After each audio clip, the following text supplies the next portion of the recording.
Praise the Lord, यीशु मसीह के नाम में आप सबकी सलामती हो। एक बहुत खूबसूरत थॉट आप सबके साथ शेयर करूंगी।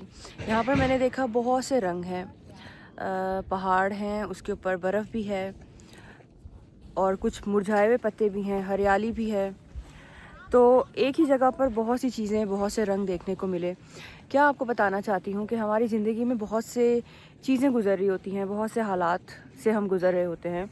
अगर हम वो पौलुस और सीलास का चैप्टर पढ़ते हैं अमाल में, जहाँ पर वो कैद खाना में होते हैं, तो जो दरोगा होता है उसके ऊपर भी एक बुरा वक्त आता है, क्योंकि उसे ख़ास रखवाली करने को कहा गया होता है। ख़ास पौलुस और सीलास के ऊपर नज़र रखने को कहा गया होता है कि वो इस जेल से भाग ना जाएं। तो क्या होता है कि जब वो दोनों प्रस्तिश कर रहे होते हैं, उनकी बेड़ियाँ टूट जाती हैं, बल्कि सबकी बेड़ियाँ टूट जाती हैं और वो परेशान हो जाता है कि अब तो सारे कैदी भाग जाएंगे। वो चाहता है कि अपने आप को मार ले। ये उसका एक बुरा वक्त था, लेकिन पौलुस उसे रोकता है और कहता है कि अपने तय ज़ख्मी ना कर, हम यहीं हैं।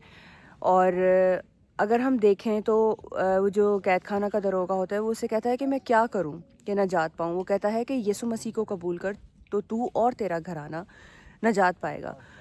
वो ये नहीं देखता कि मुझे 6 माह इंतज़ार करना है, मुझे 1 साल इंतज़ार करना है। वो उसी वक्त, बल्कि उसी रात, अपने घराने को बपतिस्मा दिलवाता है, अपने घराने समेत यीशु को कबूल कर लेता है और उसके घर में नजात आ जाती है। हम बहुत से हालात से गुजर रहे होते हैं, हम खुशी भी सेलिब्रेट कर रहे होते हैं, हम गमज़दा होते हुए भी हम अपने आप को चेयर कर रहे होते हैं, अपने आप को हिम्मत दे रहे होते हैं कि नहीं, हमें स्ट्रॉन्ग रहना है, हमें इन चीज़ों के ऊपर काबू पाना है, हम इन चीज़ों पर गालिब आना है।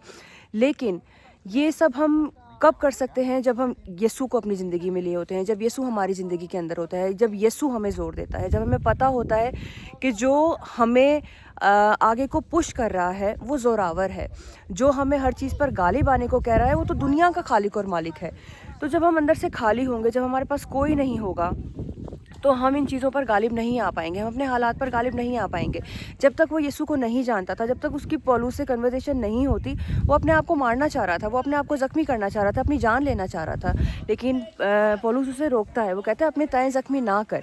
और वो फिर उससे पूछता है कि मैं क्या करूँ, कि तुमने तो प्रस्तिश की है और तुम्हारी बेड़ियाँ खुल गई हैं। तो ये खुदा का कितना बड़ा मौज़ा तुम्हारी ज़िंदगी में हुआ है, तुम वाकई में मर्द खुदा हो, वाकई में खुदा तुम्हारी ज़िंदगी में काम करता है। तो मैं क्या करूँ कि नजात पाऊँ? और जब पौलुस उसे कहता है कि यीशु मसीह को कबूल कर, तो तू और तेरा घराना नजात पाएगा, वो सोचता नहीं है, वो उसी रात अपने घराने समेत यीशु को कबूल करता है। आज शायद आपका वक्त हो, आज शायद आप यीशु से दूर हों, आज भी यीशु आपको बुला रहा है। शायद अब आपका वक्त है कि आप यीशु को कबूल करें।